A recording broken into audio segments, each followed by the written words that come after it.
ఇప్పుడు పాయింట్ ఏంటంటే క్రైమ్ అనేది it's a fascinating thing for everybody. ఎందుకంటే మీరు పొద్దున్న టీవీలో న్యూస్ చూసినా సరే, పేపర్ చదివినా సరే, మ్యాక్సిమం 80% క్రైమ్ న్యూస్ కవర్ చేస్తారు. ఇవాళ మొత్తం వెబ్ సిరీస్లో the most famous is Narcos, which is do with gangsters and underworld. Okay, so ఇన్హెరెంట్గా మనకున్న బోరింగ్ లైఫ్స్ నుంచి we are always attracted to study and understand or relish such people. So the attraction towards violent people, including Mahabharatam. See, Mahabharatam also, they're not gods, no, they're power politics and they use lot of violence and Krishna God, but Krishna ఏం చేశాడు? He was facilitating the war. అదే మనుషులకి మంచి చేయడానికి ఏం చేయలేదు కదా కృష్ణుడు అక్కడ. మహాభారతం కాన్సెప్ట్ అని చెప్పి ధర్మ సంస్థాపనార్థాయ సంభవామి యుగే యుగే. అదే బట్ ధర్మ సంస్థాపన రావడానికి ఫస్ట్ ఆఫ్ ఆల్ దేవుడే సృష్టించినప్పుడు కౌరవులు ఎందుకు సృష్టించడం అసలు? ముందు నుంచే పాండవులను పెట్టచ్చు కదా. పాండవుల్ని కౌరవుల్ని క్రియేట్ చేసి అంతమందిని చంపి వార్లు క్రియేట్ చేసి అంతమందిని దుఃఖంలో పెట్టేసి దాని తర్వాత ధర్మ సంస్థాపన ఏంటి? ఇంకా ముందే పెట్టచ్చు కదా. ముందే అసలు చెడ్డవాళ్ళు లేకుండా అదే కదా దేవుడికి అంత పవర్ ఉంటే చెడ్డవాళ్ళు ఎందుకు సృష్టించాలంటున్నాం? అంటే ఇలా జరిగితే ఇలా ఉంటాయి పర్యవసానాలని మనిషికి చెప్పడానికి ఈ యుగంలో చెప్పాల్సిన అవసరం ఉంది. ముందు నుంచి మంచి పేరు అయిపోయింది కదా పని. సో మీరైతే మహాభారతాన్ని కూడా జస్టిఫై చేయట్లేదు ఇక్కడ. Mahabharatam is just about power politics. Ramayanam can have a moral thing. తమ్ముడు అన్నని గౌరవించాలి, భార్యనిలా చూసుకోవాలి, పరిస్థితిని చూడకూడదు, ఇలాంటి కొన్ని మారల్ ఆస్పెక్ట్స్ అనేది రామాయణంలో ఉన్నాయి. I don't think Mahabharatam is anything to with that. Mahabharatam అయితే so what are you trying to say? Mahabharatam కూడా ఒక విధమైన Mahabharatam is about power politics. So you see more like it is like an underworld. అంటే underworld అంటే ఏంటి మీరు చెప్పేది? ఇప్పుడు ఆ టైంలో ఫ్యూడల్ వ్యవస్థలో రాజులు ఉన్నప్పుడు డిక్టేటర్షిప్స్, అది ఎవరికి బలం ఉంటే వాడే గెలుస్తాడు. సేమ్ థింగ్ క్రైమ్ ఆర్గనైజేషన్లో కూడా బలం plays a big role in that. It's about violent physical power. మీరు సివిలైజ్ సొసైటీ వచ్చినప్పుడు లాస్ ఉంటాయి, రూల్స్ ఉంటాయి, వాటి బట్టి నడుస్తాం. కాబట్టి ఏ ఒక్క వ్యక్తికి అంత పవర్ ఉండకూడదు అనే దాంట్లో ఒక ప్యారలల్ సిస్టమ్స్ వస్తాయి.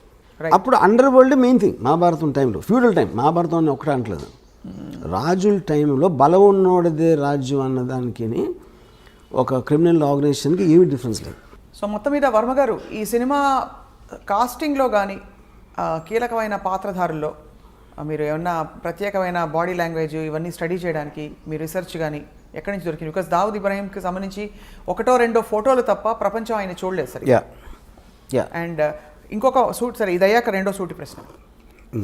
సో మీరు ఎక్కడి నుంచి చేశారు ఈ రీసెర్చ్ అంతా కూడా to make people believe that this is perhaps what Dawood Ibrahim look like? See anybody, ఒక మనిషి ఫర్ ఎగ్జాంపుల్ నేను when I did on Veerappan, you know నేను సినిమా తీసే టైంకి వీరప్పన్ పోయి ఆల్రెడీ 10 ఏళ్ళు అయిపోయాయి ఆర్ మోర్.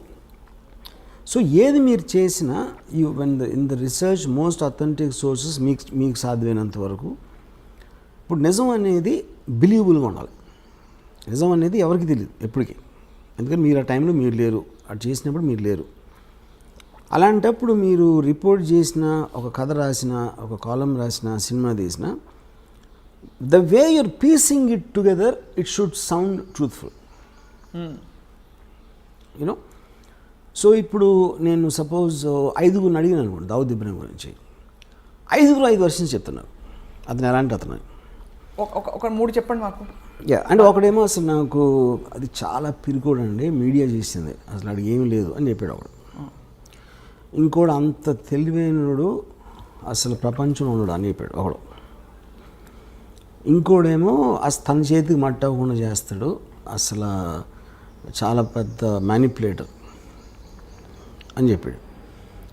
ఇంకోడెవడో అసలు అంత దావుద్ ఇబ్రాహీం పేరు మీద చేశారని వేరే వాళ్ళు, అతని ఏదో అమాయకుడు అని చెప్పాడు. ఇంకోడేమో అసలు అంతకన్నా డేంజరస్ మనిషి అసలు ప్రపంచంలో అని చెప్పాడు. సో ఈ 5 వేరే పాయింట్స్. నా పాయింట్ ఏంటంటే అతను ఈ 5 కాకపోవచ్చు, 5 కూడా అవ్వచ్చు. ఏది డిపెండింగ్ ఆన్ ద టైం, ఎవరు ఏ పరిస్థితిలో కలిశారు, ఎప్పుడు కలిశారు అన్న దాని మీద మనకి మనుషుల మీద ఇంప్రెషన్స్ ఫామ్ అవుతాయి. అవును, కరెక్ట్.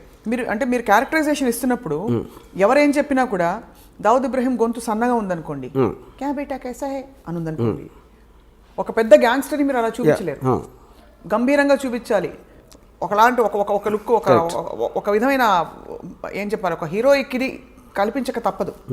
ఎందుకంటే మనకు తెలిసిన దావుద్ ఇబ్రహీం ఆయన చాలా గ్లామరస్ పార్టీ లవింగ్ పర్సన్ అని రకరకాల విషయాలు తెలుస్తుంటాయి. సో ఇవన్నీ ఎలా మీరు సమకూర్చారని? అది సిద్ధం సింగ్, అప్పుడు మీరు మాట్లాడుతున్నప్పుడు ఎవరితో అయితే మీరు మాట్లాడుతున్నారో వాళ్ళు చెప్పే డీటెయిల్స్ కొన్ని ఉంటాయి. ఆ డీటెయిల్స్ ఎవరు మామూలు వాళ్ళు ఎవరు చెప్పలేరు డైరెక్ట్గా. ఉదాహరణకి నేను ఈ అప్పా చాచాని ఈ సాబిర్ని చంపేసినప్పుడు ఫాదర్ ఎట్లా రియాక్ట్ అయ్యాను. ఫాదర్ హెడ్ కానిస్టేబుల్ చుప్చాప్ కోనేమి బయటికి జస్ట్ రూమ్లో మూల కూర్చుని ఉండిపోయాలి. ఎందుకంటే దొంగ ఏరియాలో జరుగుతూనే ఉంటాయి దాన్ని. ఇప్పుడు రూమ్లో మూల కూర్చుంటాం అనే డీటెయిల్ నాకు చాలా ఇంట్రెస్టింగ్ అనిపించింది. సెంటర్లో రూమ్ మధ్యలో కూర్చుంటానికి మూల కూర్చోటానికి ఏదో ఒక తేడా ఉంది అక్కడ. యూనో అంటే ఆల్మోస్ట్ ఎవరి దారిలోకి రాకుండా ఆయన ఒక్కరే కూర్చుని. ఓకే, సో ఆ పాయింట్ ఏంటంటే అప్పుడు చెప్పే విధానంలో ఇలాంటి డీటెయిల్స్ తోటి మనకి ఒక ఇది వస్తుంది.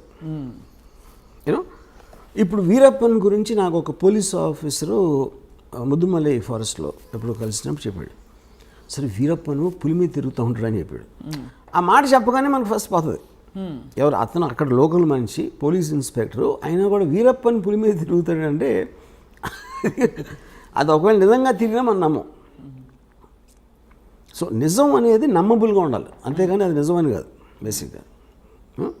దాని తర్వాత మీరు డాట్స్ కనెక్ట్ చేస్తారు. డాట్స్ కనెక్ట్ చేయటువంటి మీనింగ్ ఏంటంటే అంతకుముందు ఎప్పుడూ చెయ్యని వాడు సడన్గా ఇది ఎలా చేశాడు, దీనికి దానికి మధ్య ఏం జరిగింది అని ఒక వర్షన్ ఉండొచ్చు. ఏం జరిగి ఉంటుందని మీ ఇమాజినేషన్ ఉంటుంది. ఆ ఇమాజినేషన్ మీరు అవతల వాళ్ళకి చెప్పినప్పుడు అవునేమో అని ఆడు అంటాడు ఒకసారి. ఎందుకంటే ఇప్పుడు నేను ఉన్నాను అనుకోండి, కొంతమంది అని జీనియస్ అంటారు, కొంతమంది ఏమో పెచ్చోడు అంటారు, కొంతమంది అసలు ఏంటి ఏం ఆడుతాడు ఆడి వాగుతాడు ఏదో అంటారు. But the point is like ఇందాక నేను చెప్పినట్టు మనలో ప్రతి ఒక్కరికి అలా వేరే వేరే వర్షన్స్ ఉంటాయి. Right. So finally, we will decide to believe one version. And that will be your film is that will be the truth. Yeah. But ఇతర విషయాలు దావుద్ ఇబ్రహీం వ్యక్తిగత జీవితం గురించి మీరు వీరప్పన్కి ప్రేమ కథ పెట్టారు. ఇప్పుడు ఈ సినిమాలో కూడా అలాంటి ప్రేమాయణాలు with his family. Because Dawood is a very woman man, and he had affairs with a lot of women, and he had affairs. ఎక్కడో మధ్యలో రకరకాల పుకార్లు వచ్చేవి. బాలీవుడ్లో కూడా ఆయనకి చాలా రిలేషన్షిప్స్ అఫేర్స్ ఉన్నాయి. పుకార్లు ఏం కదా ఉన్నాయి.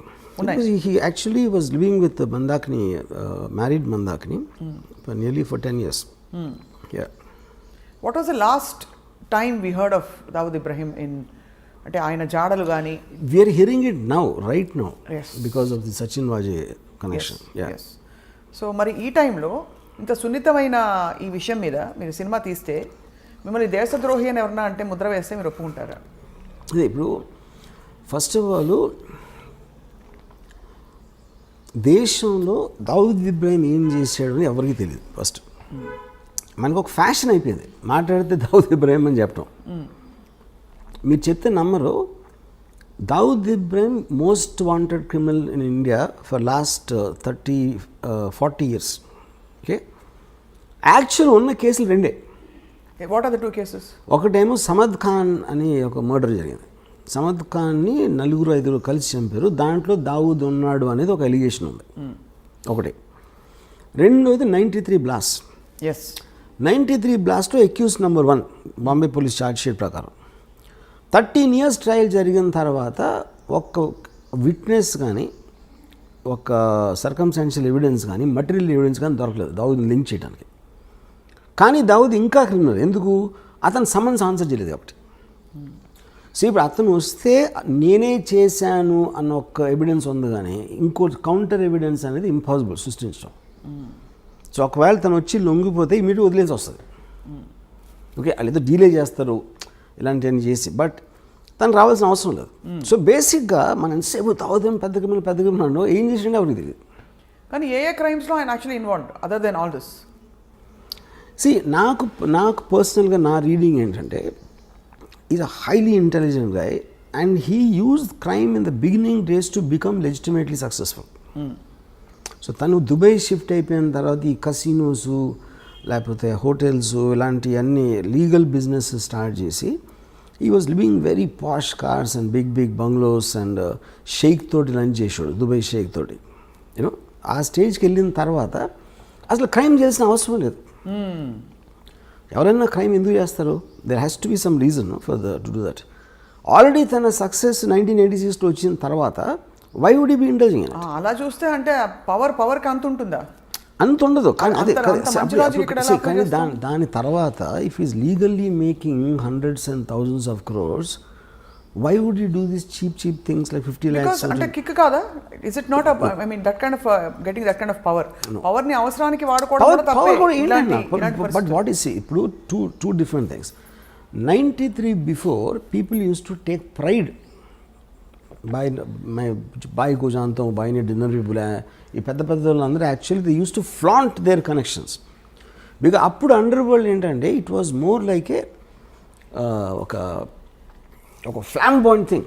గొడవైనా ఇంటర్నల్ గ్యాంగ్ వార్ఫేర్ అలా ఉండేది, కానీ జనాలు బయట మీదకి వచ్చారు కదా. ఇప్పుడు 93లో టెర్రరిస్ట్ యాంగిల్ జరిగింది.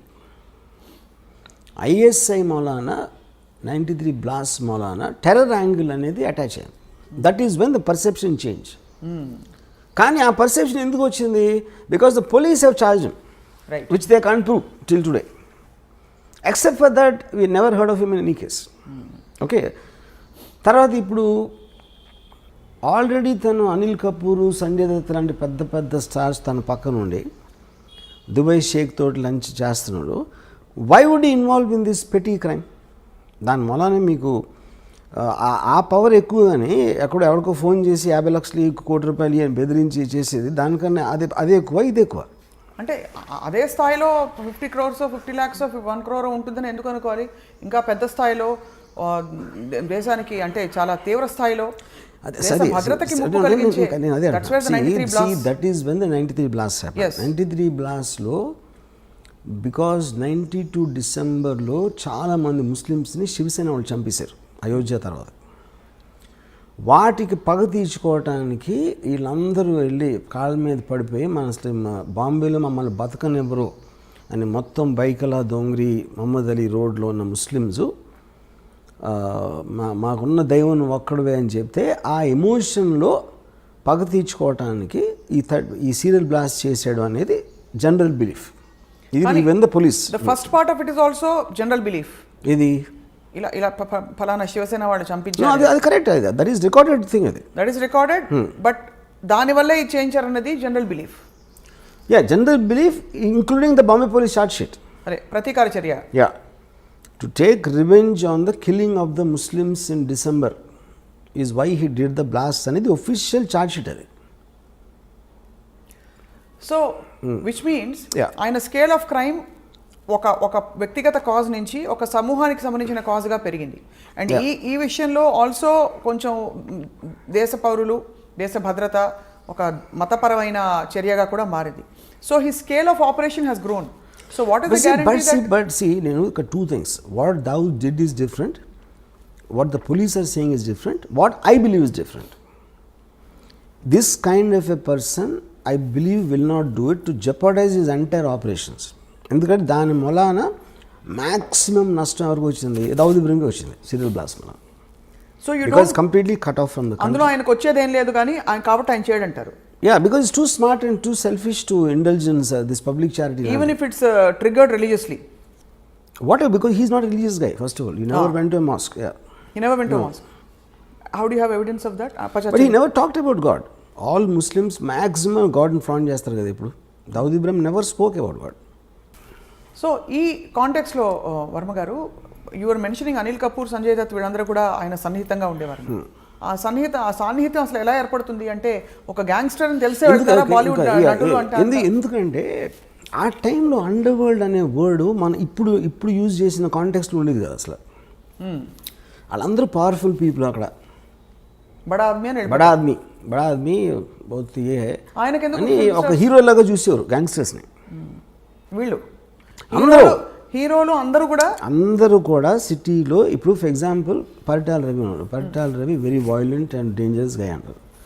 మొత్తం మీకు అనంతపూర్ జిల్లాలో ఎందుకు అందరిని ఎక్కించింది? అందుకే ఎక్కించింది. కానీ ఇక్కడ తేడా ఏమొస్తుందంటే వర్మ గారు, ప్రధానంగా ఒక అబ్స్కాండింగ్ ఇలాంటి క్రిమినల్కి ఒక పొలిటికల్ ఫేస్ ఉండే ఒక తీవ్రమైన వ్యక్తికి there is a big difference. ఈ మనిషి అందుబాటులో ఉన్నారు, ఈ మనిషి తప్పించుకుని వెళ్తున్నారు కాబట్టి ఎక్కడున్నాడో తెలియని పరిస్థితి. పర్సన్ తను ఉన్న పొజిషన్, తను ఉన్న సిచ్యువేషన్లో తనకు అనుగుణంగా అడ్వాంటేజ్ తీసుకుంటాడు. పరిటాల రవి అనే మనిషి అనంతపూర్లో ఉన్నాడు. అనంతపూర్లో ఏమేమి మనకు వర్కౌట్ అయితే వేరే ఉంటాయి. దుబాయ్లో దావుద్ ఇబ్రహీం అంటే తనకు వేరే వర్కౌట్ అవుతాయి. వీళ్ళకి ఉండే ఫ్యాసినేషన్ ఆయనకి ఫిల్మ్ స్టార్స్ పట్ల ఎందుకు ఉండేది ఫ్యాసినేషన్? దట్ ఇస్ వెరీ అది this because he deliberately wanted to give that colour to the gang. అంటే మనం వీధి రౌడీలాగా ఉండకూడదు, మనని రెస్పెక్ట్తో చూడాలి జనాలు. రెస్పెక్ట్తో ఎప్పుడు చూస్తారు? రెస్పెక్టబుల్ పీపుల్తో ఉన్నప్పుడు చూస్తారు. అందుకని పెద్ద పెద్ద పార్టీలు ఇచ్చి ఈ ఫిల్మ్ స్టార్స్ని, పొలిటికల్ లీడర్స్ని, క్రికెట్ ప్లేయర్స్ని ఇలాంటి అందరినీ ఇన్వైట్ చేసేవాడు. సో వాళ్ళ పక్కన నుంచున్నాడు కాబట్టి తనకు కూడా ఒక లెజిటిమసీ వచ్చేస్తుంది, which is a planned purpose I did that. Right. And ఎవరెవరు అంటే వెళ్ళకపోయే క్వశ్చన్ ఉండదు. ఆయన దావుద్ ఇబ్రహీం పిలిచాక ఇంపాసిబుల్. రాము అని చెప్పడానికి very big man calls you in a nice way not to do a crime. ఎందుకు వెళ్ళరు మీరు? అంటే ఎందుకు క్రిమినల్స్తో మనకు ఎందుకు అని అనుకోవాలి కదా. అది అంటే ఇప్పుడు క్రిమినల్స్ అంటే ఇప్పుడు పిక్ పాకెట్ క్రిమినలే, దావుద్ ఇబ్రహీం క్రిమినలే. కానీ తనకున్న ఇమేజు ఇప్పుడు ఎవ్రీబడి వాంట్స్ పవర్ఫుల్ ఫ్రెండ్స్. ఫలానా ఒకటి తెలిస్తే ఎప్పుడైనా మనకు పనికొస్తాడు. ఎప్పుడైనా మనం ఏం చేయట్లేదు, మనం క్రైమ్ చేయట్లా. రైట్. కానీ పవర్ఫుల్ పీపుల్ తెలియటంలో తప్పే ఉంది అని ఒక అట్రాక్షన్ అందరికీ ఉంటుంది. ఎప్పుడు అది పోయింది? 90 బ్లాస్ట్ తర్వాత పోయింది. Because that was murder of public innocent people. That was a terror incident. That is when everybody cut of their links with Dawood Ibrahim, which is the reason తను చాలా ఎఫెక్టెడ్ దానికి. అందుకే అలా ఎఫెక్ట్ అతను ముందే తెలుసు కాబట్టి అతను చేసి ఉండడని నా బిలీఫ్. మీ సినిమాలో ఈ ఆస్పెక్ట్స్ అన్ని అడ్రస్ అవుతారా, చేస్తారా అసలు? Of course. అంటే ఇది 93 బ్లాస్ట్ ఆల్సో ఇవన్నీ they are going to be part of everything. Yes. And అంటే అది సీరియస్లో ఉండదు, సినిమాలో ఉండదు. సినిమాలో 1982 మధ్యలో ఉంటుంది స్టోరీ. సో ఎమర్జెన్స్ వరకు మీ సినిమా, ఆ తర్వాత జరిగిన కార్యకలాపాలు అన్ని సిరీస్, అవన్నీ సిరీస్లో ఉండబోతున్నాయి. So how are you going to, అంటే ఇప్పుడు ఎంత మీరు నార్కోస్ లాంటివి చూసినా ఇది ఒక రియల్ లైఫ్ సంఘటన, అందులో మన దేశానికి సంబంధించిన సంఘటన.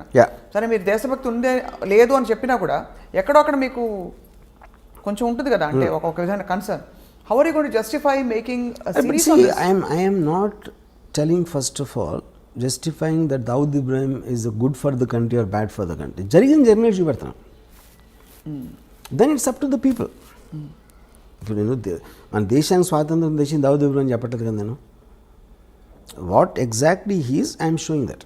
Right. It like a documentation of a full story, big story that shook up the entire country at one point of time. Right. Ram Gopal Varma గారు, దావుద్ ఇబ్రహీంని ఎప్పుడైనా కలిసే అవకాశం కానీ ఆలోచన కానీ మీకుందా? ఆయనకు ఈ సినిమా తర్వాత ఉంటుంది అనుకుంటారా? I don't think so. ఎందుకంటే Dawood Ibrahim is a highly secretive person. Last మరి ఆ సీక్రెట్స్ అన్ని మీరు బయట పెట్టేస్తున్నారు కదా ఈ సినిమాలో. కాదు, నేను తను ఇప్పుడు ఇంట్రాక్షన్ నేను చెప్పేది 35 yearsలో తను ఒక ఫోటో బయట రాలేదు. ఎందువల్ల అంటారు? అది I'm very surprise actually. And ఒక వీడియో క్లిప్ కానీ ఒక ఫోటో కానీ. And also you're wrong in saying that people are searching for him. That's not true. ఒక పాయింట్ ఏంటంటే he is under another name in Pakistan. ఇప్పుడు ఇండియాకి పాకిస్తాన్కి ఎక్స్ట్రడిషన్ ట్రీటీ లేదు. సో ఇప్పుడు ఫర్ ఎగ్జాంపుల్ తౌబిష్ అని ఒక ముస్లిం ఉన్నాడు అనుకోండి కరాచీలో, వాడు అక్కడే క్రైమ్ చేసి ఆడు వచ్చి హైదరాబాద్లో ఉన్నాడు అనుకోండి, మనం పట్టించుకుంటాం.